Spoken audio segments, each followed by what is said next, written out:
Pai, Senhor, irmão. O título da lição será, então, o espírito humano e as disciplinas cristãs. Vamos dar, então, um prosseguimento a um assunto que iniciou na semana passada, que é acerca do espírito. Hoje a gente vai dar aí continuidade. Justificando aqui, como eu já comentei com dois irmãos, a minha ausência nos últimos domingos, na escola dominical. Teve 2 finais de semana que eu estive viajando e mais 2 que eu estive ali lecionando no Cinturão Verde. Inclusive, domingo passado eu estava lá. E teve um dia que a chuva acabou me pegando mesmo. Então acabou sendo 5 domingos. Se eu não me engano, era até o presbítero Valdir que ia dar o estudo. Aí caiu um chuvão, na hora que parou já estava tarde. Aí eu já estava pronto e acabei não vindo.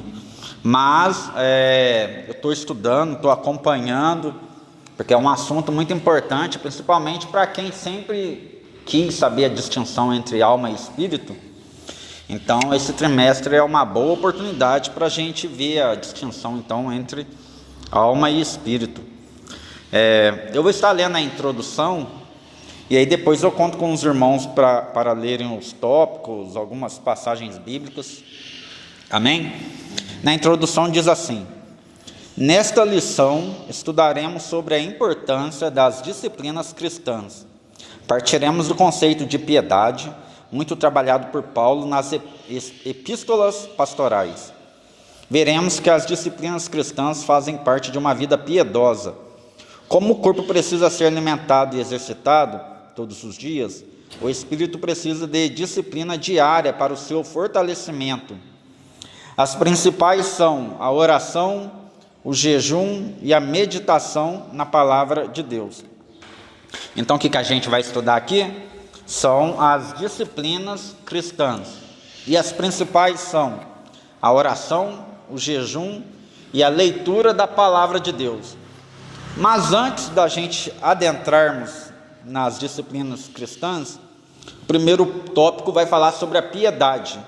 A gente vai partir desse princípio, a piedade, para depois nós prosseguirmos com as disciplinas cristãs. Alguém poderia ler o tópico 1? A piedade e as disciplinas cristãs, exercício corporal e piedade. Escrevendo de novo, Paulo apresenta um paralelo entre o exercício corporal e a piedade, porque o exercício corporal para pouco aproveita, mas a piedade para tudo é proveitosa, pela promessa da vida presente e da que há de vir. O apóstolo não está desconsiderando de forma absoluta o valor do exercício corporal. Aliás, o valor físico de Paulo era constante em decorrência de suas longas e constantes viagens, como também Jesus fizera. Contudo, ele enfatiza a sobreexcelência da piedade, em cujo conceito estão as disciplinas cristãs.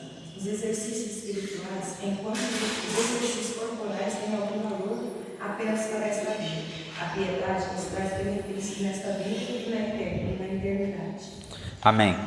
O apóstolo não está desconsiderando o valor do exercício corporal. Contudo, ele enfatiza a piedade. Enquanto os exercícios corporais têm algum valor apenas para esta vida, a piedade nos traz benefícios nesta vida e na eternidade. Então, irmãos, Paulo de maneira nenhuma ele está desprezando a atividade física. O que ele está dizendo é que a atividade física ela tem um resultado a curto prazo, comparado com a eternidade. A pessoa que exerce a piedade, a pessoa que pratica as disciplinas cristãs, ela tem um resultado a curto prazo e a longo prazo, porque isso vai se estender também para a eternidade. Então, de maneira nenhuma ele está ignorando a atividade física, mas ele está dizendo que assim como qualquer coisa, quando se coloca acima das coisas de Deus, já está errado. E a gente vai ver, principalmente na geração atual, que muitos têm colocado a atividade física acima acima inclusive das coisas de Deus. Então, se a gente observar, a gente vai ver que essa preocupação com a atividade física, ela aumentou na nossa geração. É uma preocupação que os nossos antepassados muitas das vezes não tinham. Se você olhar aí hoje, tem academia em quase todo bairro, quase toda a rua. E era algo que os nossos antepassados não tinham essa preocupação. Mas a pergunta que fica, a questão que fica é: e as disciplinas espirituais? Será que tem aumentado, assim como o número de academias? É sobre isso que a gente vai focar na lição de hoje. Daí muitas das vezes as pessoas perguntam: mas o que mudou? A Bíblia fala que Deus ele não mudou. O que mudou que Deus não opera como antes? A gente tem essa sensação, essa impressão de que Deus atuava mais antes do que hoje. E a Bíblia diz que Deus não mudou. Muitas das vezes o que mudou foi nós mesmos. O nosso foco agora está muitas das vezes na academia. A gente vai falar aqui no tópico 2 em diante sobre tecnologia. Então existem diversas coisas que têm ocupado o tempo do homem, e o homem tem cada vez mais se distanciado, deixado de lado as coisas espirituais. Seguindo aqui, piedade interna e externa. Quem pode ler? Do grego, eusébio, eubon e sebomai, ser devoto. A palavra piedade tem um amplo sentido espiritual e prático. Podemos resumi-lo como sendo um conjunto de atitudes que expressam temor, respeito, reverência e amor a Deus. Tais condutas estão ligadas a fatores internos e externos. ênfases exageradas no valor das obras produzem um entendimento limitado e incorreto dessa importante virtude.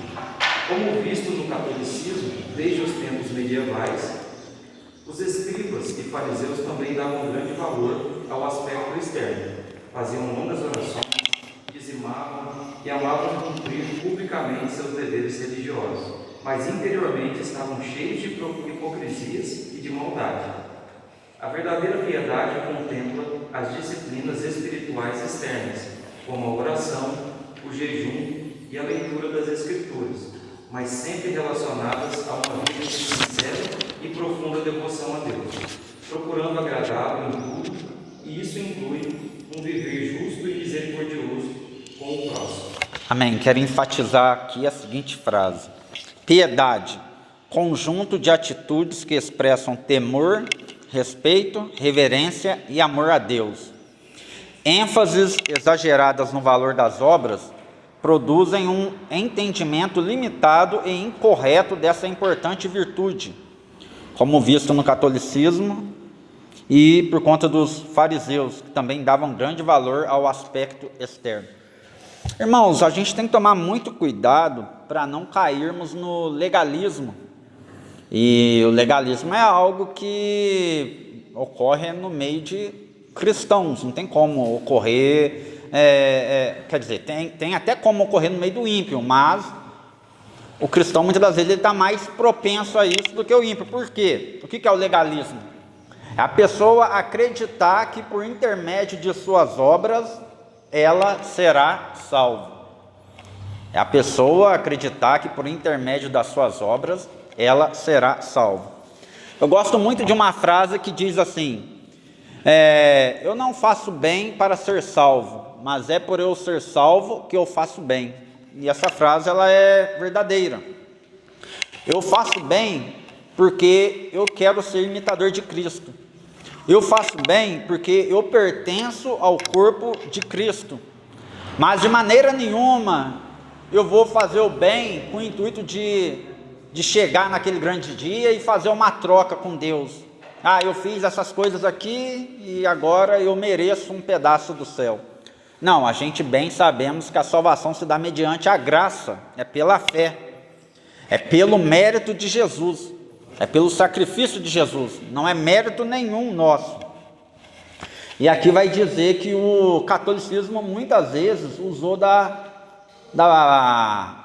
boa fé dos seus fiéis para lucrar. O que eles faziam? Ah, se você doar tanto para a igreja, você vai ter um pedacinho lá no céu. Ah, se você rezar não sei quantos Ave Maria, você estará perdoado. É tudo embasado nas obras. Se você fizer isso, se você fizer aquilo, você está perdoado, você tá salvo. E a gente bem sabemos que a salvação se dá por intermédio do sacrifício de Jesus, pelo mérito dele, é pela graça. Os fariseus também, muitos deles não eram diferentes. Tem até aquela parábola que dizia assim, Senhor, eu jejuo 2 vezes por semana, eu dou dízimo, eu não sou um homem injusto, eu não sou igual a esse publicano. A oração dele só era eu. E a Bíblia diz que quem voltou para casa justificado foi exatamente o publicano que orava, Senhor, tende misericórdia de mim, porque sou um pecador. Então, esse fariseu, em sua oração, ele só dizia as obras que ele fazia, acreditando que isso tornava ele uma pessoa salva. E não é bem assim que funciona. Então, devemos tomar muito cuidado com o legalismo. Tem muitas pessoas aí fora, tem muita gente famosa que faz caridade, coisas do tipo, justamente pensando nisso. Olha só como eu sou uma pessoa boa, olha só como é que eu faço bem. E eles estão equivocados. É óbvio que para quem está recebendo uma ajuda, não importa se ele está sendo legalista ou não, toda ajuda é bem-vinda. Você está no momento de necessidade, você vai aceitar. Inclusive, muitas das vezes, passar até por constrangimento, igual a pessoa começa a filmar, tirar foto, olha só quem eu estou ajudando aqui. E a pessoa se submete àquilo porque ela está necessitada. Mas Deus não se agrada disso, como veremos mais adiante. Continuando, a verdadeira piedade contempla as disciplinas espirituais externas, como a oração, o jejum e a leitura das Escrituras, mas sempre relacionados a uma vida de sincera e profunda devoção a Deus, procurando agradá-lo em tudo. E isso inclui um viver justo e misericordioso com o próximo. Alguém poderia abrir Mateus 23? E o outro já deixa aberto em Tiago 2. A gente vai ler essas duas passagens bíblicas. Mateus 23 e Tiago 2. Enquanto os irmãos vão abrindo aí, eu quero fazer um outro comentário. Então, não há piedade sem amor ao próximo. Porém, piedade não se resume a atos de caridade. Então, se engana quem pensa que caridade só é ajudar ao próximo. Não, não é só isso. É você colocar em prática as disciplinas cristãs que analisaremos aqui nessa manhã. Amém? Quem achou Mateus 23, leia o versículo 23. Ai de vós, escribas, e fariseus hipócritas, pois que dizimais ao hortelã, o endo, o cominho, e desprezais o mais importante da lei, o juízo, a misericórdia e a fé. Deveis, porém, fazer essas coisas e não omitir aquelas? Ou seja, só a piedade externa não salva. O que está acontecendo aqui? Aqueles fariseus estavam dando dízimo, porém o próprio Jesus vai dizer: vocês não estão observando a lei, não estão exercendo misericórdia, não estão exercendo a fé. Jesus não está pedindo para eles fazerem uma troca, não é para parar de dizimar e passar a exercer a fé e a misericórdia, não. Era para as duas coisas andarem lado a lado. Beleza, você está dizimando, está dando a sua oferta, amém. Porém, de nada adianta se você também não exercer misericórdia e fé com as pessoas. Tiago 2, alguém poderia ler do versículo 14 ao 17? Meus irmãos, que aproveite se alguém disser que tem fé e não tiver as obras, porventura a fé pode salvá-lo? E se o irmão ou a irmã estiver nus e tiver forte mantimento cotidiano, algum de vós lhe disser, ide em paz, aquentai-vos e fartai-vos, e não der as coisas necessárias para o corpo, que proveito virá dali? Assim também a fé, se não tiver as obras, é morta em si mesma. Amém. Então, irmãos, o oposto também de nada adianta.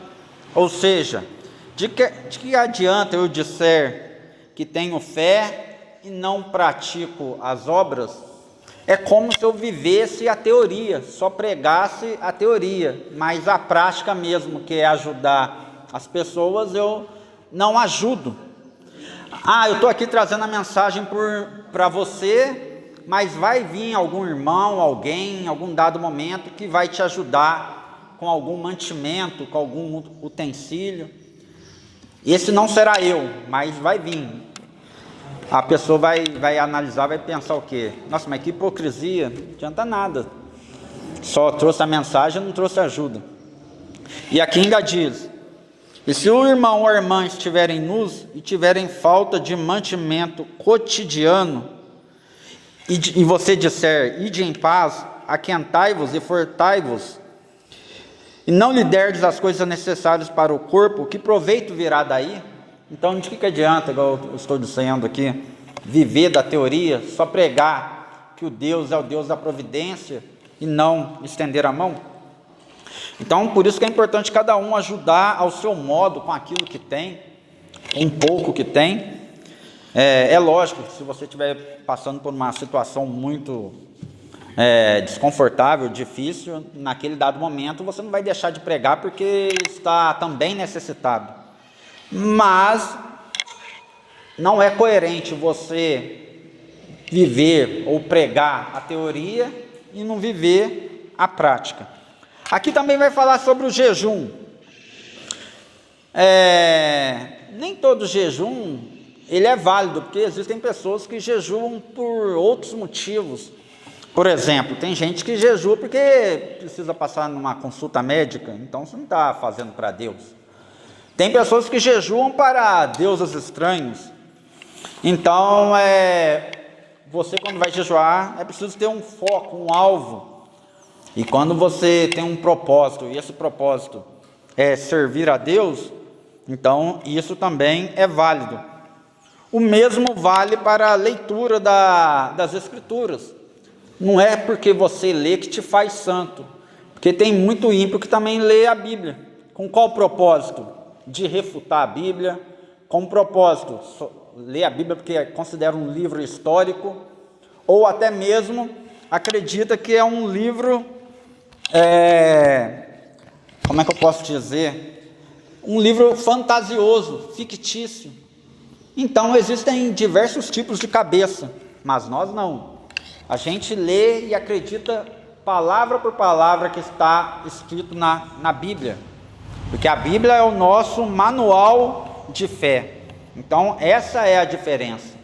E Deus conhece e esquadrinha o coração de cada um, e Ele sabe qual que é a intenção de cada um, quando vai jejuar, quando vai ler a Bíblia, ou quando vai fazer a obra. Deus, Ele conhece a cada um. Seguindo aqui, piedade e discrição. Alguém poderia ler? A prática das disciplinas espirituais não combina com o exibicionismo. Jesus advertiu os seus discípulos que fossem discretos quando orassem e jejuassem. Quanto ao jejum, aconselhou ações concretas para não dar sinais de estar jejuando. Quando jejuares, unge a cabeça e lava o rosto, para não pareceres aos homens que jejuas. O que dizer dos que proclamam os seus jejuns, inclusive nas redes sociais, como Jesus enfatizou, se buscarmos glória humana, nossa recompensa se resumirá a um reconhecimento efêmero, sem valor algum diante de Deus. O anúncio do jejum somente convém ser feito quando sua prática for coletiva, ainda assim, de preferência apenas entre as pessoas envolvidas com o propósito. Amém.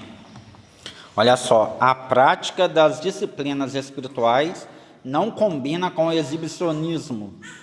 Jesus advertiu seus discípulos que fossem discretos quando orassem e jejuassem. Então, irmãos, Deus, Ele não gosta desse exibicionismo. Pessoas querendo aparecer para orar ou para jejuar. Inclusive, tem pessoas que têm ultimamente lucrado com isso. Por exemplo, vou fazer uma obra, vou fazer aqui uma doação, mas deixa aí seu like, porque dando like eu vou ganhar dinheiro em cima disso. E eu vou, às vezes, ganhar uma quantia até bem maior daquilo que eu estou aqui entregando para essa pessoa necessitada. Então, a gente deve tomar cuidado com isso. O orar é da mesma forma. É lógico que quando alguém te pede uma oração na rua, você vai fazer. Se você está num culto na rua, você logicamente vai orar. Mas, ao que tudo indica, era uma prática dos fariseus chegar numa esquina e levantar um clamor com o intuito de demonstrar santidade. E isso Deus, ele rejeitou. Deus não aprovou a atitude desses homens que buscavam aparecer através do seu evangelho. Alguém poderia abrir Mateus 6? Vamos ler do versículo 16 ao 18. Quem achou, pode ler. Mateus 6, 16 ao 18. E quando jejuardes, não vos mostreis contristados como os hipócritas, porque desfiguram seus rostos, para que aos homens pareça que jejuam. Em verdade vos digo que já receberam o seu galardão. Porém tu, quando jejuares, unge a tua cabeça e lava o teu rosto, para não parecer aos homens que jejuas, mas a teu Pai que está em oculto, e teu Pai que vê em oculto te recompensará. Amém. Então tem gente que quando vai jejuar, não lava o rosto, não penteia o cabelo, fica com aquela cara de paisagem, fica com aquela cara de coitado. Não é isso que Jesus ensina. Ele quer que a pessoa seja mais discreta possível. Você não precisa fazer alarde, falar para as pessoas que estão jejuando. Quanto ao jejum, aconselhou ações concretas para não dar sinais de estar jejuando. O que dizer os que proclamam seus jejuns nas redes sociais? O anúncio do jejum somente convém ser feito quando suas práticas forem coletivas, ainda assim, de preferência apenas entre as pessoas envolvidas com o propósito. Então você pode até fazer um jejum coletivo, convidar as pessoas, mas essencialmente, o essencial é você chamar ou avisar somente aquelas pessoas que irão participar desse jejum. Tem gente que não faz questão de avisar pessoas de fora e por aí vai. Então devemos ter essa cautela, porque a Bíblia vai dizer que tem determinadas obras que a pessoa já recebeu o seu galardão aqui. Alguém poderia abrir em 1 Coríntios 3? 1 Coríntios 3. Quem achou pode ler do versículo 13 ao 15.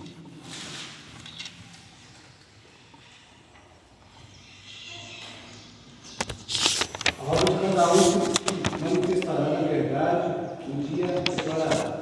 Porque pelo fogo será descoberto, e o fogo provará qual seja a obra de cada um. Se a obra que alguém edificou nessa parte permanecer, isso receberá galardão. Se a obra de alguém se queimar, sofrerá detrimento, mas o tal será salvo, todavia como pelo fogo. Irmãos, semana passada eu vi um católico num debate usando esse versículo aqui para defender o purgatório. Aqui não tem nada a ver com purgatório, não tem nada a ver com fogo do inferno. Aqui não está falando nada de perca de salvação. Aqui está dizendo que cada obra nossa vai passar pelo fogo. Aquelas que você recebeu a recompensa já aqui na terra, ela não vai passar pelo fogo.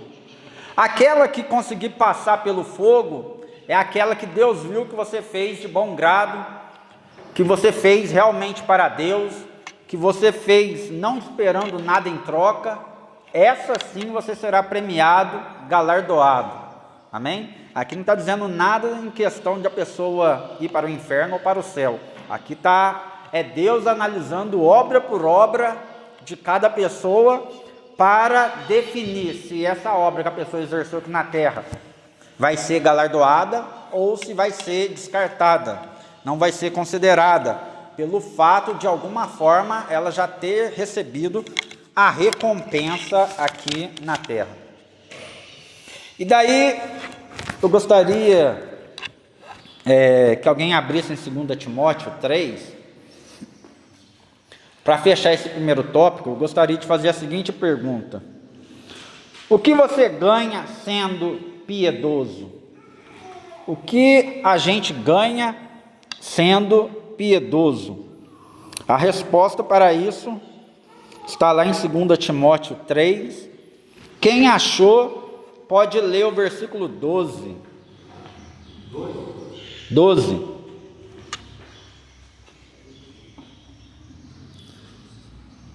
E também todos os que piamente querem viver em Cristo Jesus padecerão perseguições. Amém. Todos os que querem viver piamente em Jesus padecerão perseguições. Todos que almejam viver piedosamente sofrerão perseguições. E aí? É isso que a gente vai ganhar sendo piedoso.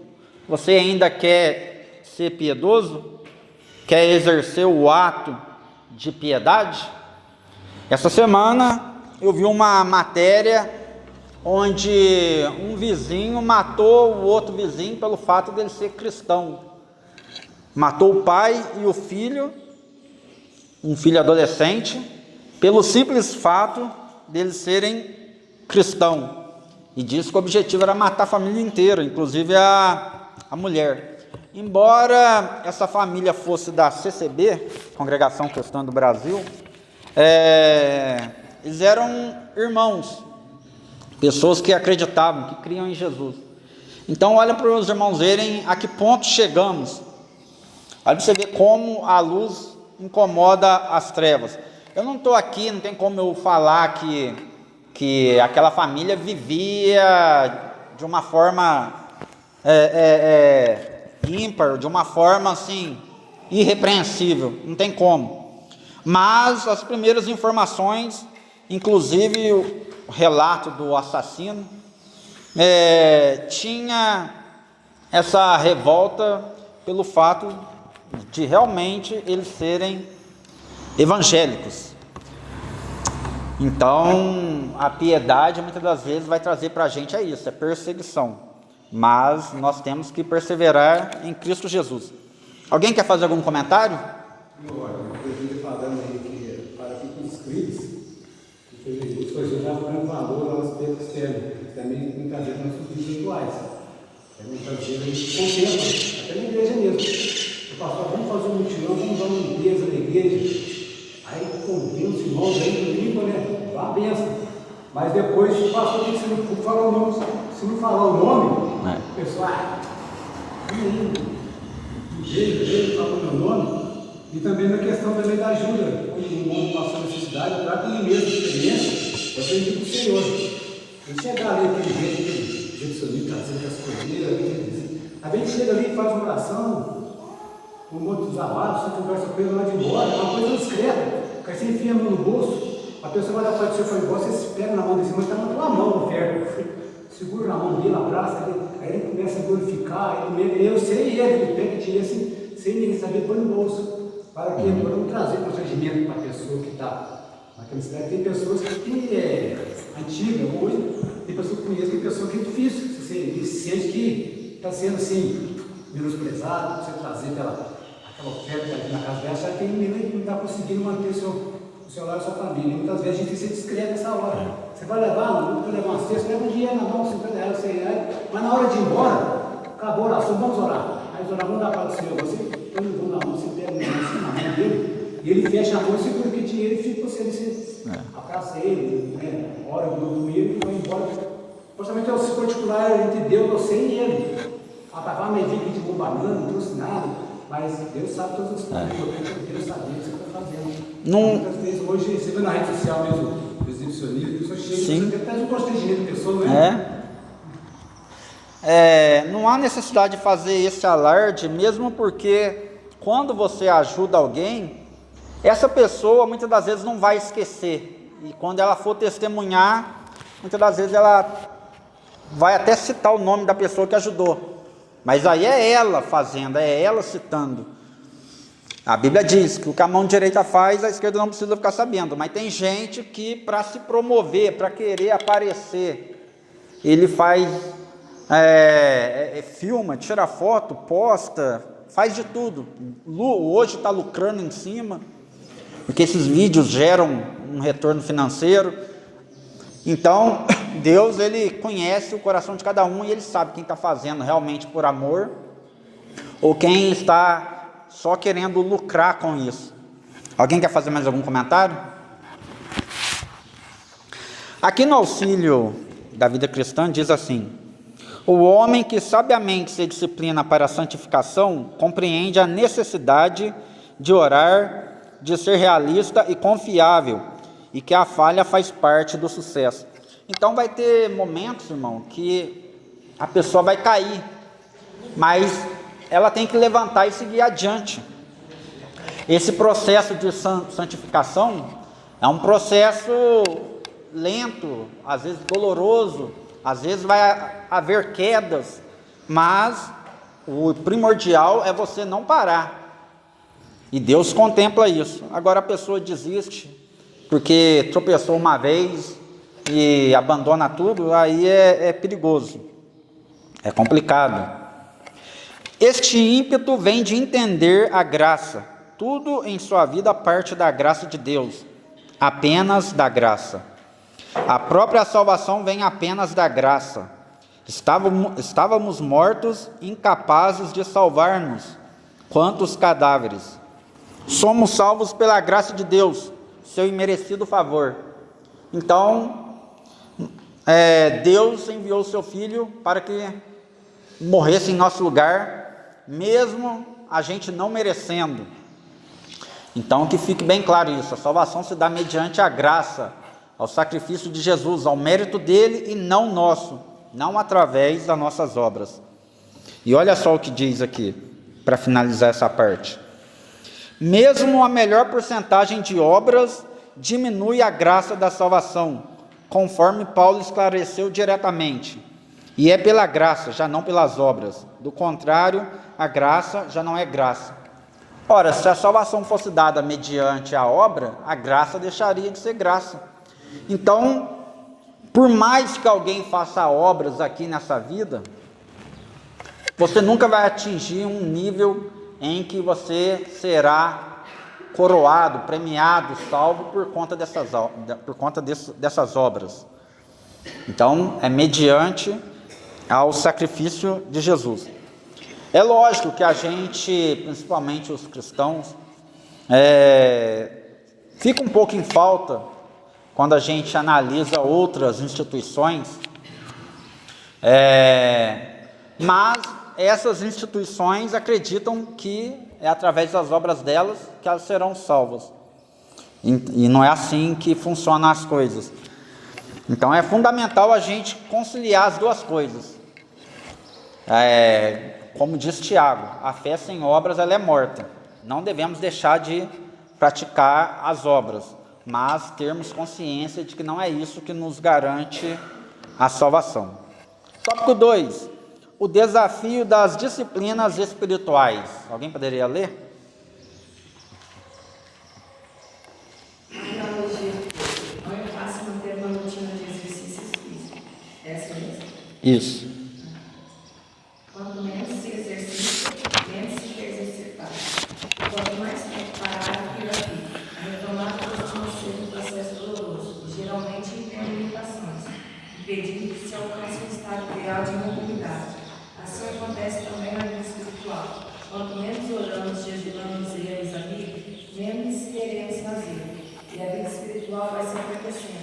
Os movimentos vão se tornando mais lentos e curtos. Há risco de atrofia e paralisia. Os gritores de Deus advertem, portanto, tornar a preparação descansadas e os joelhos desconjuntados. A linguagem é metafórica, mas às vezes a fraqueza do espírito é tão profunda que é sentido no corpo. A Bíblia nos recomenda reagir. Amém. Tem alguém aqui que tem o hábito de frequentar academia, fazer atividade física? Vou fazer uma pergunta aqui, que geralmente quem faz atividade física sabe responder. Qual que é a dificuldade de manter uma rotina de exercícios físicos? Qual que é a dificuldade de manter essa rotina? Alguém quer responder? Qual que é a dificuldade? Disciplina e constância. Disciplina, estamos falando. Constância, eu vou comentar aqui agora há pouco, tá? Vamos lá. Eu separei alguns, embora eu não frequente academia, só ando bastante. O tempo, às vezes a pessoa alega que não tem tempo, por isso que é um empecilho. O cansaço, às vezes, tô cansado, não vou não. É desanimador. A distração, às vezes você está até com um tempinho ali, mas se distrai com rede social ou com alguma outra coisa, acaba perdendo o horário, deixando de ir. E a prioridade, às vezes você tem outras coisas que consideram mais prioritárias na sua vida e por isso acaba não indo fazer uma atividade física. Daí eu faço a segunda pergunta: por que é tão difícil manter uma vida de oração e jejum? Vou repetir. Por que é tão difícil manter uma vida de oração e jejum? Eu diria que é pelos mesmos motivos. Vamos lá, de novo. Tempo. Tem gente que alega que não ora o suficiente por falta de tempo. Cansaço. Estou cansado, deixa para amanhã eu oro. Vou mudar a minha rotina, amanhã eu oro. Distração, de novo. A internet, o celular tem sido a maior distração atual na vida do homem. E, de novo, prioridade. Às vezes, sem você perceber, Deus, as coisas relacionadas a Deus, orar e jejuar, deixou de ser prioridade na sua vida. Então, é preciso que a gente reflita sobre isso. E a terceira e última pergunta: o que nos distrai ou nos impede de buscar a Deus diariamente? O que nos impede de buscar a Deus diariamente? E aí, de novo, as mesmas questões. O tempo, obrigado, irmão. O tempo, o cansaço, a distração e a prioridade. Às vezes você já não está priorizando mais as coisas de Deus. Continuando aqui. Não é fácil manter uma rotina de exercícios físicos. Inclusive, a pessoa que o irmão até mencionou aqui com uma única palavra, quem tem o hábito de fazer exercício físico, ele fala assim: olha, é preferível não parar de fazer, porque quando você volta a fazer, você sente cansaço, dificuldade, não é? É mais doloroso voltar às atividades físicas. E nas coisas de Deus não é diferente. Quando você para de orar e ler a palavra de Deus, quando você vai retornar, parece que é um peso. A oração de 5 minutos parece que vira 1 hora. Aí você vai querer ler a palavra de Deus, daquela preguicinha, ou então ler correndo. Então, quando você faz disso algo comum no seu cotidiano, daí já se torna algo mais suave, mais tranquilo de realizar. Tinha até uma campanha antigamente na televisão que dizia assim: ler também é um exercício. E de fato, ler é um exercício, inclusive a palavra de Deus. Por quê? Porque a pessoa que não tem o hábito de ler, não precisa nem ser só a Bíblia, pode ser qualquer livro, qualquer assunto. ela vai achar chato. Mas a partir do momento que ela pega gosto, aí ela vai embora. Lê vários livros por ano, já termina um, inicia outro, e por aí vai. E eu vou mais além. Eu digo que orar também é um exercício. Por quê? Porque a pessoa, quando ela começa nessa prática, aí 5 minutos para ela é pouco agora. Aí começa a orar 5, 10 minutos e vai embora. Tem uma frase também que eu acho interessante que diz assim: eu não oro mais do que 5 minutos, mas também não consigo ficar mais do que 5 minutos sem orar. E isso é interessante porque, embora a gente precisa ter um momento para dobrar o joelho e orar, falar com Deus no particular, você pode manter essa comunicação, esse contato com Deus, orando em pensamento, balbuciando, na rua, no trabalho, na escola, seja onde for. Você pode estar constantemente em comunhão e ligado com Deus. Então, para finalizar aqui, não é fácil manter uma rotina de exercícios físicos. Quanto menos se exercita, menos se quer exercitar. A retomada costuma ser um processo doloroso. Assim acontece também na vida espiritual. Quanto menos oramos, jejuamos e lemos a Bíblia, menos queremos fazê-lo. E, para terminar, às vezes a fraqueza do espírito é tão profunda que é sentida no corpo.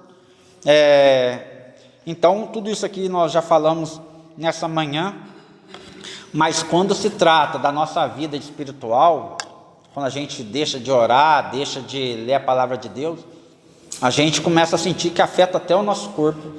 Até o nosso corpo já começa a ficar cansado, desanimado.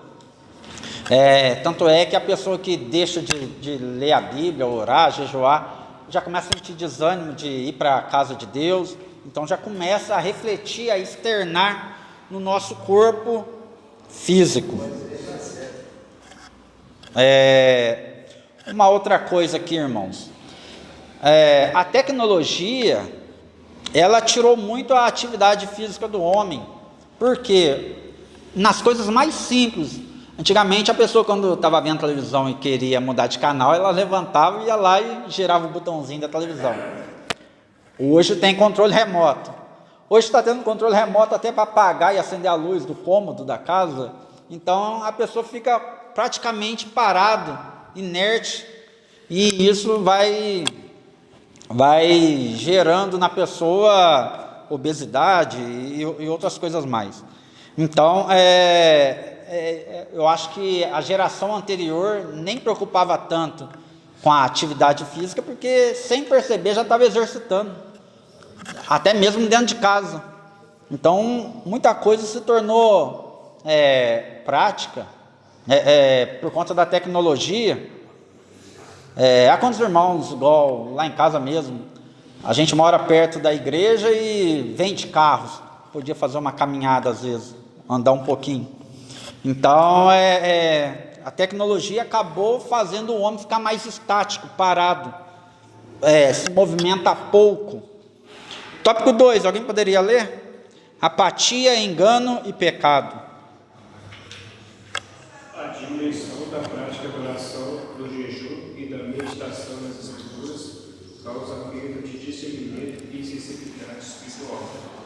As crenças profundamente bíblicas, antes consolidadas, aos poucos vão se tornando superficiais, até sendo substituídas por filosofias e vãs sutilezas, que normalizam o que antes era pecado. Cristãos e igrejas são dominados pelo secularismo e ideologias de perversão, e passam a ser conduzidos por princípios e valores do presente século.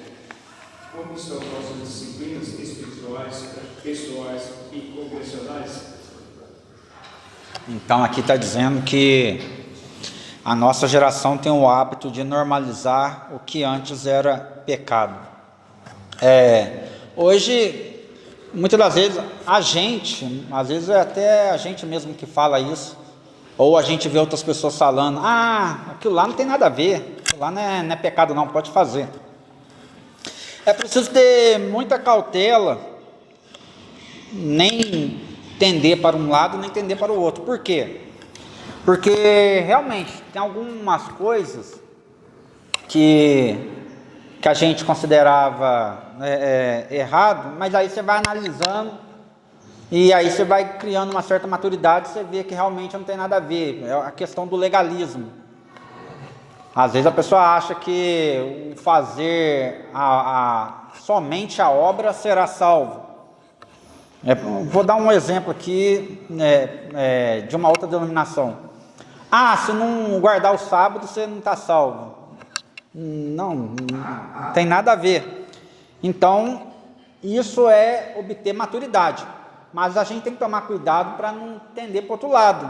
Aquilo que de fato é pecado, aí você fala, está tão afastado de Deus, a nossa geração anda tanto se distanciando de Deus, que quando a gente vivia o primeiro amor, dizia que era pecado, mas agora, pensando bem, não tem nada a ver não, sendo que de fato é pecado. Então, é preciso ter essa maturidade, nem para pender para um lado, nem para tender para o outro. Continuando aqui. Nossas disciplinas espirituais, pessoais e congregacionais. Tem pessoas que não têm nem disciplina espiritual congregacional. Por quê? Porque hoje tem esse movimento aí dos desigrejados, né? Então, para eles não tem essa parte congregacional. O que eu posso dizer sobre isso? Eu não pagaria para ver, né? Se me perguntasse se o desigrejado vai ser salvo ou não, eu não pagaria para ver. Por quê? Vou dar um exemplo. Existe uma ovelha, ela está fora do rebanho. O que me garante que ela vai ser fisgada pelo devorador? O que me garante que ela vai ser uma presa de um animal feroz? Nada me garante, mas a chance dela ser exterminada, morta, estando no rebanho, é bem menor do que estando separada, sozinha. Ela se torna uma presa fácil estando sozinho. Você, jovem, a boca de Deus, eita menina abençoada, Deus me usou para te falar algo aí que veio para mim, para a minha pessoa. Não importa o tempo, vou dizer, vai para 20 anos que eu me converti, não importa o tempo, é a permanência e o primeiro amor. E Deus te usou para falar comigo. Marco Aurélio, eu preciso voltar ao primeiro amor. Aí você fala, por quê? Independente quer seja que eu tenha convertido pelo amor ou pela dor, não tem diferença. Mas muitos vêm pela dor, assim como eu vim pela dor. E na dor me causou tantos problemas que eu vi mais vontade de fazer a obra de Deus. E aí, quando eu andava no primeiro amor, andava na rua, o irmão chegava, irmão, Deus mandou, às vezes até nem é Deus a pessoa falando, mas tá tudo bem, amém, glória a Deus. Deus mandou você lá no hospital, já aconteceu comigo. Esse irmão nem existe mais. Ele morava lá no Brejinho, o irmão do Latim. Aí ele andava na rua, glória a Deus, aleluia, glória a Deus. Eu chamava ele de glória a Deus, né? Agora o pessoal me chama maravilha, ele olhava. Aí ele, glória a Deus, falei, já vem ele, glória a Deus, falei, o que é, irmão? Pode falar. Ó, cheguei lá no hospital, orar com uma vida, eu falei, mas pera lá. Mas que vida é essa? Será que é homem, será que é mulher? Ele não falava, eu falei, Senhor, que agora eu estou passando, nós estamos estreitos. E uma certa feita, eu vivendo o primeiro amor, eu fui lá no hospital, falei, Jesus amado, como é que eu vou saber se é homem ou se é mulher? Ele disse que tem uma vida lá, tem que identificar a vida. Se é de Deus, então, e Deus é tão bom que Deus acaba até nos surpreendendo. Cheguei no hospital, falei, o que é que vai fazer? Tem que ter cartão para entrar no hospital. Aí eu peguei a sabedoria, falei, olha, eu vou orar para o seu irmão, não presta para mim o cartão. Então você vai orar para todo mundo, então. Tem que Deus dar sabedoria. E acabei chegando num quarto, uma pessoa que precisava de oração, já não se encontra mais aqui na terra. Eu vou até citar o nome dele, acho que ninguém tem parente, ou pode até ter conhecido ele. Carlinhos da Ardela, ele era um cabeleireiro. E ele necessitava. E Deus me levou diretamente, o Espírito Santo de Deus me levou até ele. E ele aceitou Jesus. Eu saí dali maravilhado. Então eu preciso voltar ao primeiro amor. Porque tem situações particulares na minha vida, eu me acomodei. E o crente acomodado, o que acontece? Ele morre espiritualmente. Não estou dizendo que eu estou morto, não, lógico que não. Mas eu preciso me avivar mais ainda. E qual é a minha oração que eu faço em particular? Senhor, me ajude a voltar ao primeiro amor. Me restitui espiritualmente, me dá unção. Isso é a minha oração. Cada um tem o seu particular com Deus. E é tão bom a gente voltar ao primeiro amor. E esse negócio de tudo a ver, que não tem problema, que não tem isso, que não tem aquilo. Tem situações que esse negócio de tudo que não tem problema, que é só um pouquinho, não vai fazer mal. Esse negócio eu já passei por uma experiência que me fez mal. Não tem nada a ver não. Nosso ministério é assim, nosso ministério é assado. E eu, com todo respeito, irmão, eu respeito muito o ministério onde eu batizei, porque no momento que eu fui batizado, lá eu prometi nas águas. Você promete assim, assim, assim? Prometo. Mas tem situações particulares na minha vida que eu fui deixando fui desobedecendo. O Espírito Santo de Deus foi me cobrando. Você me prometeu? E agora você está fazendo o contrário? Vai morrer. A desobediência causa morte. Por muito tempo, quem acompanha a política aí sabe que o negócio está cada vez mais afunilando. Por muito tempo, o Brasil foi um país onde era uma maravilha ser cristão. Tanto é que parece que esse negócio de desigrejado parece que é só aqui. Eu até uso como referência. Cristãos no Afeganistão, eles correm o risco de perder a vida se encontrando pelas madrugadas em cavernas. Enquanto que aqui a gente se dá o luxo de se separar, desigrejar, igual eles estão falando. Então, e essa reflexão, ela é válida e, na verdade, na nossa igreja, ela é feita mensalmente, né, por conta da ceia. Então, todo cristão tem que refletir se está distante do primeiro amor, no que está falhando e procurar reconciliar. Isso daí está todo mundo propenso. Eu acho que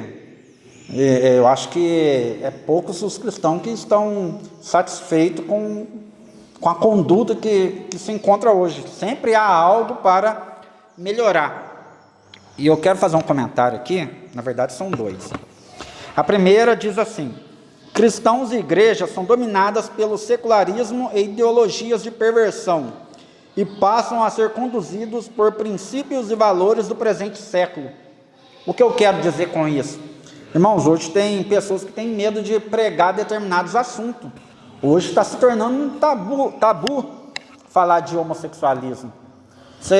Uma palavra mal colocada, você vai preso, você cancelado, igual eles gostam de falar. Então, parece que o mundo está conseguindo impor algumas coisas dentro da igreja. As pessoas pensam duas vezes para tocar nesse assunto. Você é considerado uma pessoa com discurso de ódio, se combater esse tipo de pecado, igual eu falei ali na escola dominical da semana passada. Eles que são os amorosos, porque eles aceitam todo tipo de amor, relacionamento, e nós, por combatermos o pecado, temos o discurso de ódio. É essa confusão que eles procuram colocar na cabeça de quem vê de fora. E não é assim que funciona. Vou falando sobre isso aí, respeito do tempo. Aquele cantor da Gil, né? Ah, sim, Gilberto Gil. Então, tem uma declaração, né? E o padre se levantou contra ele sobre umas práticas do mal, sabe? Que a filha dele tinha colocado lá um Deus lá dele lá, que a filha dele se virar com outra instituição do mal. E o padre entrou falando que aquilo que ele está falando era uma coisa assim, que tinha uma coisa que era mal. E o Gilberto Gil entrou no processo contra o padre, só que ele defendeu a fé, né? Mas quando ele defendeu a fé, foi processado. Então, é que eu digo, a tendência de pessoas serem presas injustamente é cada vez maior. João Batista foi preso e morto por pregar a verdade ali para o rei. Paulo também chegou a passar pela prisão. Então, vai chegar um momento que a gente vai ter que se habituar com esse fato de que cristãos estão sendo presos, não é se conformar não, mas vai se tornar algo mais comum de vermos cristãos sendo presos, alegando, o sistema alegando que é discurso de ódio, enquanto que a gente na verdade só está pregando o que é a verdade, a palavra de Deus. E no caso aí é um padre, mas existem também padres defensores da palavra de Deus e que não deixa de dizer a verdade. Aqui diz que não seja tomada como uma visão pessimista. O autor da revista está dizendo assim: eu não quero ser pessimista. Essa constatação de redução de práticas espirituais, ou seja, é uma constatação, é um fato. Eu acho que todo mundo aqui concorda que a gente vive uma época em que a sociedade em geral tem se afastado de Deus. Tem pessoas que até brincam aí, dizendo que é a geração geladeira, a geração mais fria que existiu. Não sei se é brincadeira ou se já chegou a esse ponto.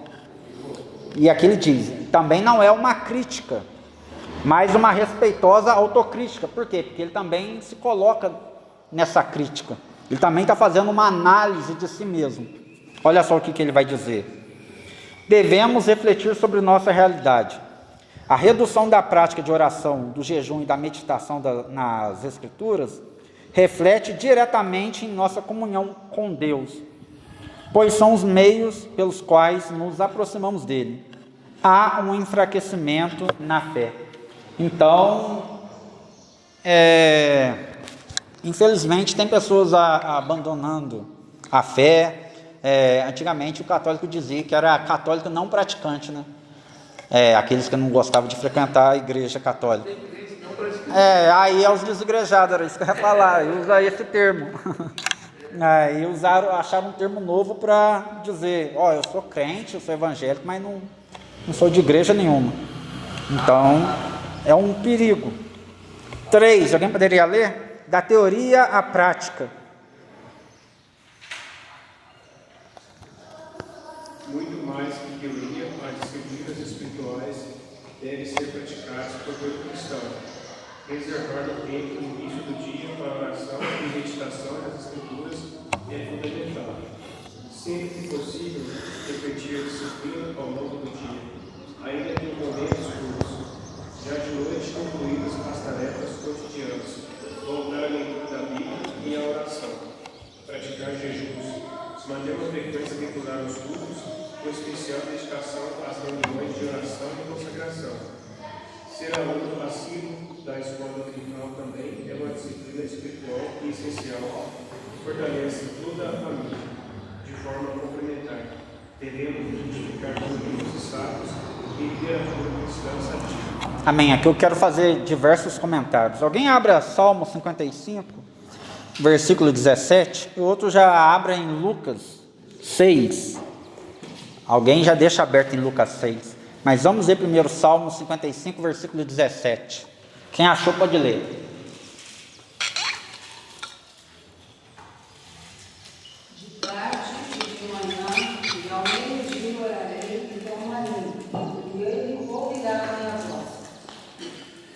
Então aqui o salmista está dizendo que ora 3 vezes ao dia. Manhã, tarde e ao meio-dia. Daniel também não era diferente. A Bíblia vai dizer que ele orava 3 vezes ao dia. Então a oração é primordial nas nossas vidas. Lucas 6, quem achou Lucas 6? Leia do versículo 12 ao 13.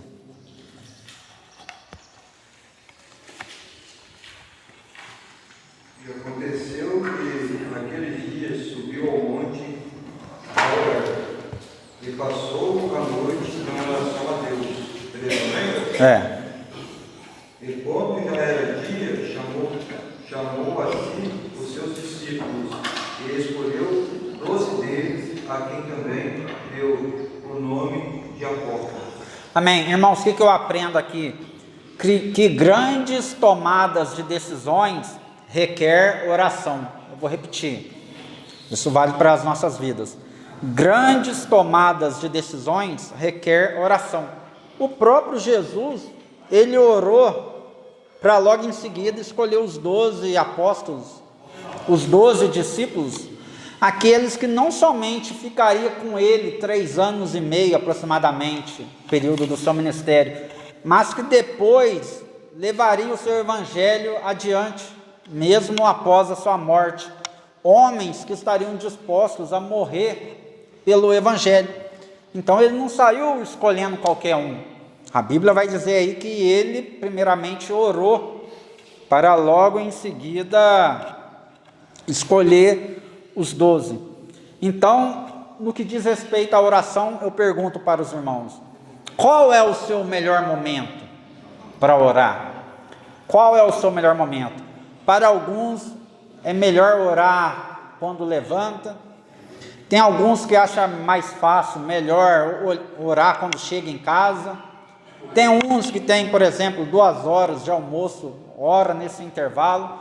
Então cada um tem que olhar como é que é o seu dia a dia e ver onde se encaixa o momento ideal ali para estar orando. Como eu falei, tendo um momento particular com Deus, porque a gente pode estar constantemente em oração.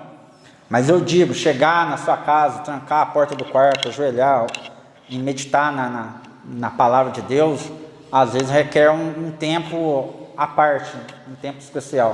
Não, acerca do que eu estou falando. No meu particular, eu gosto sempre de orar sozinho no meu canto. E a minha maior dificuldade em orar é uma oração conjunta, tipo assim, na hora que eu recebo a oportunidade de fazer uma palavra e fazer a oração. Eu já tenho mais essa dificuldade. Mas no meu particular, eu prefiro orar de manhã e às vezes nas madrugadas também, quando Deus se levanta, eu sinto aquele encontro, sabe? Então, essa questão de orar em público aí é uma questão mais de desenvolvimento. Tem pessoas que têm o dom da fala, eloquência, essas coisas. Mas, no seu particular, Deus aceita e te entende da forma que você ora. Da tua forma tímida, enfim. Deus, ele aceita, entende e recebe quando você ora com sinceridade a Ele. O praticar jejuns também é só acrescentar aí que às vezes não é o muitas horas jejuando. Cada um sabe da sua limitação. Às vezes você jejua umas 3 horas, 4 horas por dia, mas é uma coisa rotineira. Então é importante, pelo menos, quando estiver jejuando, pular uma refeição. E olha que interessante, quando Deus manda alguma coisa para a gente, sempre tem um motivo por trás e bom para nós mesmos. Por exemplo, quando Deus dizia para o povo de Israel não comer carne de porco, hoje, através de estudos, a gente sabe que uma carne de porco mal preparada, ela traz doença. O jejum também já ficou comprovado que ele faz bem para o corpo. Então, ele é benéfico. Então, não é só o jejuar por jejuar, ele também traz benefícios para a gente mesmo. Então, muitas das vezes, Deus dava alguma ordem, e mesmo a pessoa naquela época não entendendo exatamente o motivo, Deus estava dando um livramento para ele de várias coisas. Como, por exemplo, essa doença aí do porco. Manter uma frequência regular aos cultos. Eu até entendo quando uma pessoa fala assim, eu quero um emprego que não vai me impedir, não vai me atrapalhar de ir no culto. Amém, se conseguir é louvável. E é muito importante a igreja estar aberta todos os dias, ou quase todos os dias, como é costume nosso. Mas também é compreensível, a gente tem que entender o lado daquele irmão que não consegue vir durante a semana por conta do trabalho. Então, a igreja está aberta, aqueles que têm a oportunidade de vir, glória a Deus por isso, venha. Mas é uma coisa que me chama a atenção, a gente está até comentando aqui no comecinho, a escola dominical não tem o hábito de encher, né, de pessoas, e poucas pessoas são que trabalham no domingo de manhã. Então, por aí você vê que as pessoas muitas das vezes não vêm ou não querem vir porque se trata de um período que vai tratar mais de palavra do que de louvor. Ó, aqui vai dizer ser aluno nascido da escola dominical, e aí eu acrescento também o ensino de terça, porque são cultos diferenciados até mesmo em relação ao culto de domingo à noite, porque são cultos que trazem um amadurecimento, um crescimento espiritual para a vida das pessoas. E aí muitas das vezes você vê pessoa, nada contra, mas muitas das vezes você vê uma pessoa pulando, rodopiando num domingo à noite, e quase sempre não se trata de alguém que frequenta um estudo, uma escola dominical. E aí eles querem demonstrar uma santidade, mas para aqueles que frequentam ensino e estudo, muitas das vezes a pessoa não está passando de hipócrita. E aí, só para concluir, muitas das vezes essa pessoa que pula, sapateia, faz isso, faz aquilo, não tem constância. Você vai olhar, depois do congresso já está lá no mundo, ou poucos anos de igreja já está lá no mundo. E muitas das vezes nós aqui que frequentamos esse tipo de culto, estamos aqui como no dia de hoje. Vou falar algo aqui, mas não é para julgamento, não é questão de humilhação, mas a verdade tem que ser falada. Eu venho do congresso, eu estudei fotografar, vamos tirar retrato, fotografar, vamos colocar no grupo, tudo bem, eu venho. Mas eu não sou crente congressista, não, só congresso. Eu sou um servo de Deus, é o que nós estamos praticando aqui. Isso eu trago, eu estou trazendo para a minha pessoa. Como que eu vou pregar lá fora se eu não praticar a escola bíblica dominical? Como você é um menino desde a sua infância, participando da escola dominical, esse irmão abençoado aqui, Moisés, e outros demais irmãos, né? Me desculpe estar citando o nome de vocês aqui, o exemplo, né?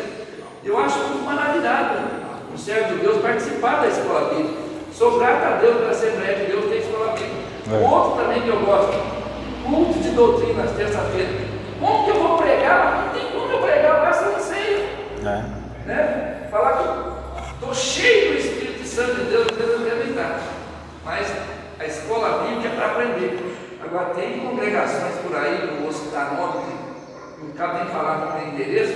Eu já perguntei, vocês têm escola bíblica dominical? Você tem escola bíblica? O nosso tem que saber. Vocês têm culto de doutrina? A doutrina do homem não é doutrina do homem, tem de Deus. Tem igreja que nem assistência social tem. Como é que você vai pregar lá fora? Por isso eu admiro muito, viu, irmão? Admiro muito.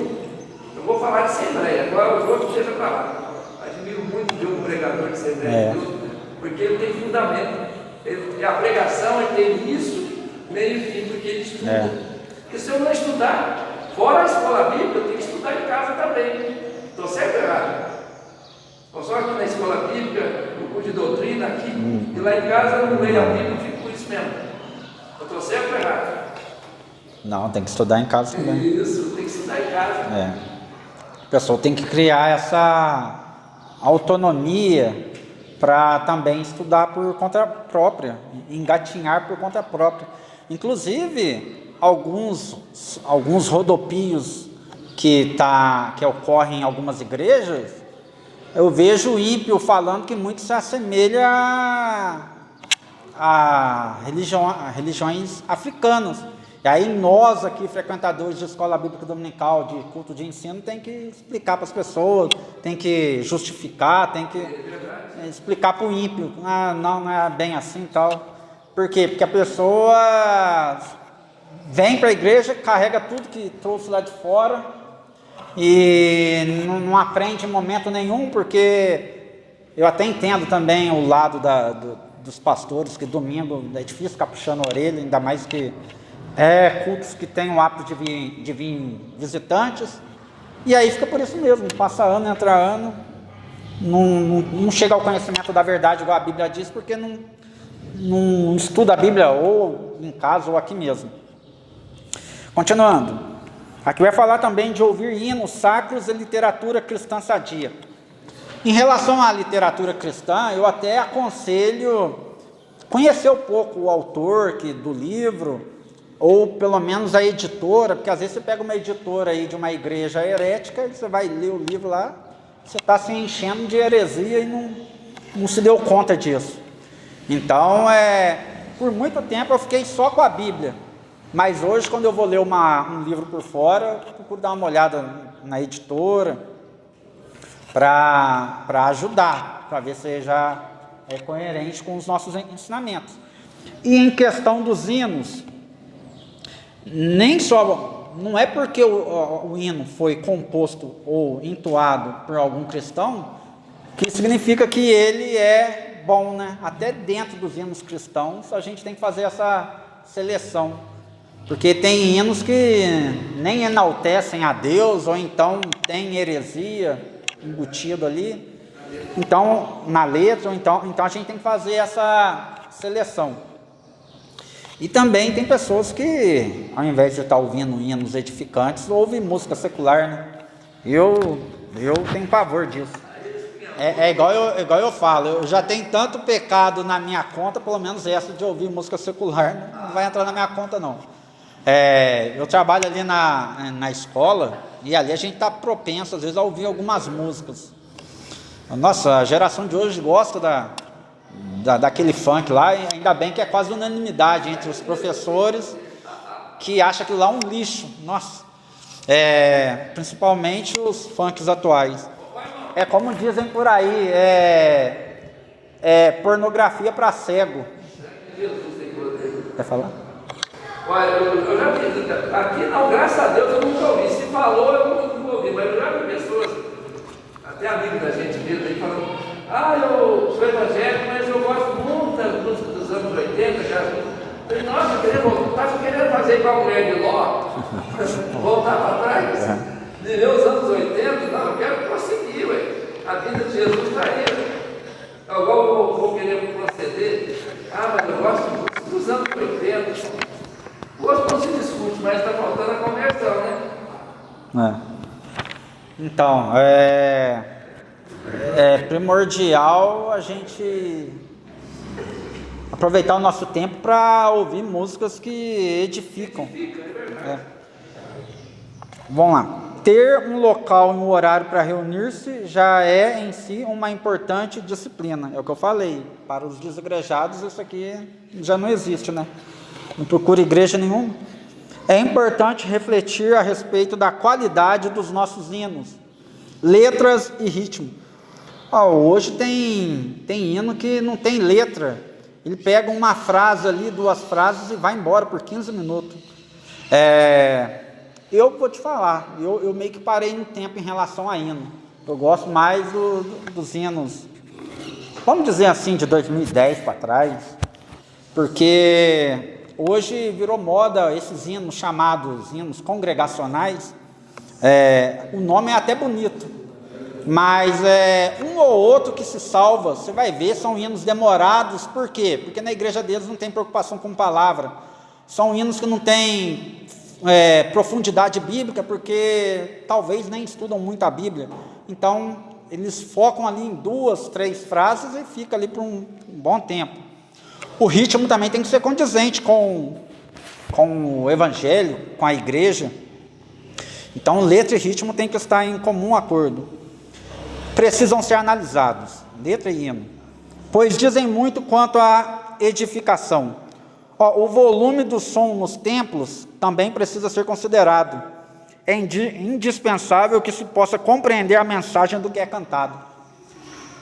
Há muito tempo que eu gostaria de falar isso. Eu acho que tem que ter sabedoria até por parte de quem fica na aparelhagem, porque eu já presenciei, para alguns o som é de uma forma, para outros o som é de outra forma, e eu não entendo, eu não sei se a pessoa tem alguma rixa com quem recebeu a oportunidade, mas a partir do momento que eu me proponho a abaixar o som de modo que os outros não vão escutar, você está lutando contra Deus, você está atrapalhando a obra de Deus.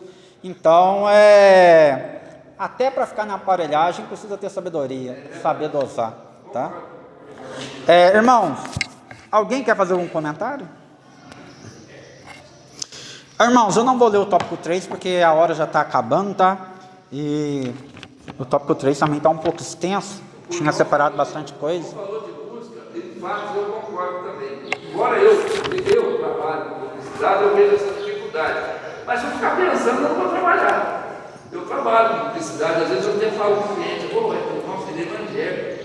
Então não vai poder pôr música rap, funk, não dá propaganda não, porque vai escandalizar ele. Eu sei separar as coisas. Eu sei, mas os que estão ouvindo não sabem. Aí vai dizer, nossa, o que é? Ué, nossa, aquele irmão vai desviar, vai lá fazer propaganda com a música mudando. Eu sei separar as coisas. Quando eu vejo que a música não dá, eu falo, não tem como você mudar, não? Então, Já aconteceu comigo de eu falar com a pessoa mudar a música. Você tem que mudar porque você é crente, né? Então você vai trabalhar para crente. Quer dizer, tem coisas que a gente tem que saber separar. E hoje, no mundo de hoje, que nós estamos vivendo atualmente, as pessoas estão usando a música evangélica para fazer funk. É funk, gospel, não sei o que, gospel, tudo é música. Para mim não é gospel, é gospel. outra coisa, a pessoa pegar um ritmo mundano e converter para uma letra cristã, eu acho isso tão feio. O mesmo Deus que te dá a capacidade de compor uma letra, ele também vai te dar a capacidade de compor o ritmo. Aquele louvor, como o Zaqueu, eu já vi tocando pagode, tem um pouco de foco de cachaça na mão. Não, o Zaqueu foi misericórdia dentro da minha casa. Como é que vai entrar na casa espiritual com um copo de cerveja? Nem na casa dele vai entrar, ué. Irmão. É uma falta de respeito, não é? É. Mas você vai falar isso. Pode falar, irmã. Não vai ler os mas eu queria tocar num assunto aqui que eu acho muito importante, as coisas que foi falado, principalmente acho que para fechar. Certo. Né? Aqui já no finalzinho do tópico 2, do subtópico 2, diz assim, ó, para isso eu preciso evitar as distrações das quais atualmente o celular é o principal. Tem se tornado uma compulsão acessar as redes sociais, ver mensagens no WhatsApp, abrir o Instagram, Facebook, ou assistir a um vídeo no YouTube. Às vezes até mesmo nos tempos em pleno culto. É a chamada dependência digital que cresce a cada dia. Quando menos se percebe, o celular está à mão, mesmo sem qualquer propósito útil ou necessário. Que o Senhor nos guarde de todo isso. A gente que fica assim, eu posso apresentar mais um para trás, a gente tem, pelo menos tenho observado assim, a falta de reverência que tem acontecido nos nossos cultos. São pessoas que respondem mensagem, não é que a gente quer ver, mas a gente está próximo. Na ceia aconteceu um fato muito desagradável que eu presenciei. Eu acho que isso aí não só é uma preocupação das próprias pessoas, mas dos pais em relação aos filhos. Um filho sentado do lado da mãe, o menino com o celular ligado, assistindo o jogo. Sabe, aquilo lá, por isso que eu gosto de ficar com o olho fechado da igreja, porque essas coisas, ela mexe no nosso interior, entendeu? São coisas que eu fico assim, eu acho que falta um pouco também de instrução do próprio pai, da própria mãe que está do lado. Eu acho assim, uma coisa inconcebível, um pai permitir uma coisa dessa, sabe? Uma mãe permitir uma coisa dessa. Pessoas tirando selfie no horário de culto, principalmente no horário da mensagem. As mensagens do nosso culto têm se distraído muito, inclusive já falei até com o pastor Mário em relação a instrumento que fica tocando na hora de mensagem. Fica tocando, às vezes, corinhos, hinos que a gente conhece, aí a gente não sabe se presta atenção no que está falando ou fica acompanhando, porque a gente que conhece, às vezes, né, o outro, conhece coisas, a gente acaba se distraindo.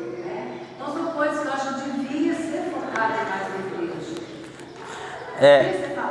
Então, já que a irmã comentou, vou fazer meu comentário sobre isso também. Primeiramente, se alguém olhar agora meu celular, ele está no modo avião. Então alguém pode ligar aqui que nem vai tocar.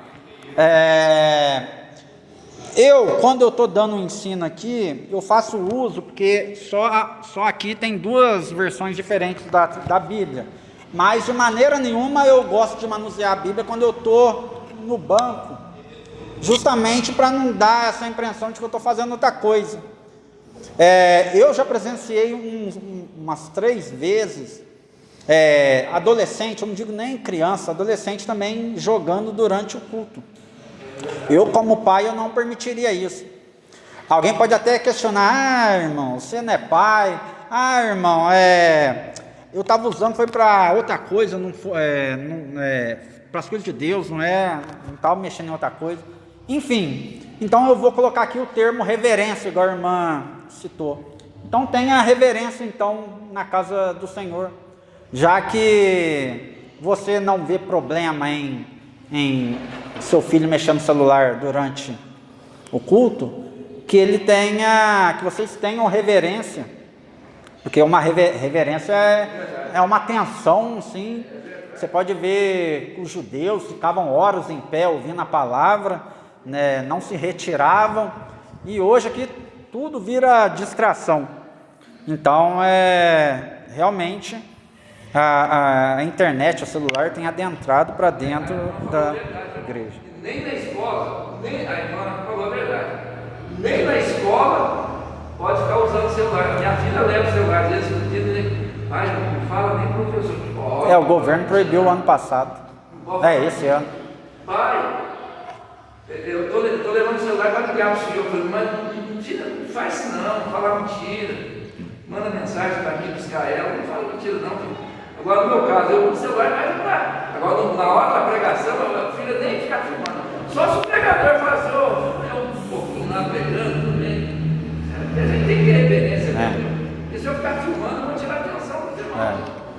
Ficar filmando na hora da pregação, da palavra. Inclusive, eu tinha separado aqui que o celular, a internet, ele se tornou mais do que uma ferramenta negativa.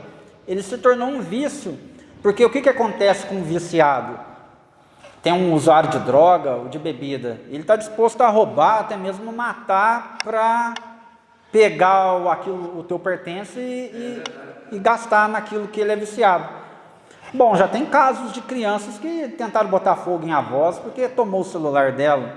E tem tantos outros casos aí de crianças que não aceitam, adolescentes, e se tornam agressivas por conta disso. Então, a tecnologia, a internet, se tornou um vício, o celular. Uma outra questão aqui, já estou finalizando. Aqui vai falar acerca do administrar o nosso tempo para as coisas do Senhor. Tem gente que fala assim: se o dia tivesse mais do que 24 horas, 25, 30 horas, eu ia conseguir fazer mais coisas para Deus. E é nada, é perigoso o trabalho roubar mais tempo teu ainda. É perigoso a distração tomar mais tempo seu ainda. Então, a pessoa que não sabe administrar, isso vale não só para tempo, mas vale para dinheiro também. Não adianta você ter algo maior, um tempo maior, uma quantia maior, você não vai dar conta de administrar. E voltando a esse assunto que a gente vai abordar aqui, e já foi constatado nesse pesquisa que o Brasil é um país que passa a maior parte do tempo na internet. Isso. Você tem que ter outros países desenvolvidos, não tem tanta pegação na internet, né? Já o Brasil jamais. Exato, já vi uma pesquisa assim também. Nem o próprio Estados Unidos, nem lugares que fazem igual o Japão, que são um país tecnológico também, fica tanto no celular quanto o brasileiro. E para as coisas desnecessárias, né? Se fosse ainda para trabalho, enfim. Para finalizar a minha parte aqui. Assim como as necessidades físicas, nosso espírito precisa ser alimentado diariamente por toda a vida. Então, irmãos, não deixa o espírito passar fome. Assim como você cuida do teu corpo diariamente, todo dia você se alimenta, não deixa o seu espírito passando fome. O teu espírito, vou até fazer uma brincadeira aqui, não é ele que tem que jejuar, não é ele que tem que passar dias e horas sem a palavra de Deus, que é o alimento, sem a oração. É a tua carne que precisa jejuar, passar algumas horas, às vezes, sem abster-se de alimento ou de outras coisas que tiram a atenção. É a carne que precisa do jejum. Amém? Alguém quer comentar mais alguma coisa? Irmãos, desde já eu agradeço. É um tema que ia extenso mesmo, que ia abordar vários assuntos. Mas eu agradeço a oportunidade, devolvo a palavra para o irmão. Amém?